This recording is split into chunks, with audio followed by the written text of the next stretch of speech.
Bismillahir Rahmanir Rahim. So, as we said, the third commander-in-chief was Abdullah bin Rawaaha. Zayd had passed away, Jafar had passed away, Abdullah bin Rawaaha was selected. Abdullah bin Rawaaha, he was a wealthy man. Where did he join the Seerah? In the last 10 years. He is from the Ansar. So he never migrated. He lived in Medina Munawwara. And everybody found it very unusual that the Prophet ﷺ had chosen a man from the Ansar to be a commander-in-chief. Suffice to say, this man had quite a few accolades, hence the Prophet ﷺ chose him. So Abdullah bin Rawaaha accepted Islam at the second pledge of Aqaba. We said the Prophet ﷺ was in Makkah Mukarramah inviting people at the time of Hajj, and people from Medina Munawwara had come into Makkah at the time of Hajj. The second pledge of Aqaba, 70 people accepted. Abdullah bin Rawaaha was one of them. When the Prophet ﷺ came back to Medina Munawwara, he defended the Prophet ﷺ because he had one skill.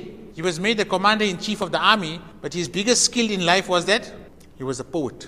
And he could recite poetry, especially against the Jews and especially against the Quraysh. He could recite poetry praising the Prophet ﷺ against the disbelieving fraternity. We said he lived in Medina Munawwara and he followed the Prophet ﷺ in meticulous detail. This is his greatest accolade. Whenever the Prophet ﷺ was fasting, he would be fasting. Whatever the Prophet ﷺ did, he did and he complied. And he became very close to the Prophet ﷺ. The Prophet ﷺ also praised his poetry. He often said, what this man speaks about me and about Islam is harder on the kuffar than any of you put together. Meaning that the kuffar never used to enjoy or listen to what he had to say. Why? Because his poetry was to the point and it was very hard on them to bear. The Prophet ﷺ also commended that he was a very, very truthful person in everything he said or he did. When he was here at the Battle of Muta, it is said that he hadn't eaten for several days. And when food was presented to him and he was about to eat it, he asked himself the famous question. And he said, "Oh heart, what makes you tarry? Is it for the love of the wife? If that is the case, I set her free. Is it for the love of the children? If that is the case, I set it free.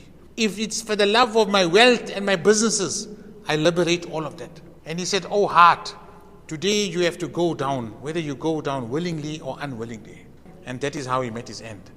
So these are people whom Allah and His Nabi ﷺ have praised. Ultimately they met their martyrdom. Ultimately they followed the Prophet ﷺ in graphic detail.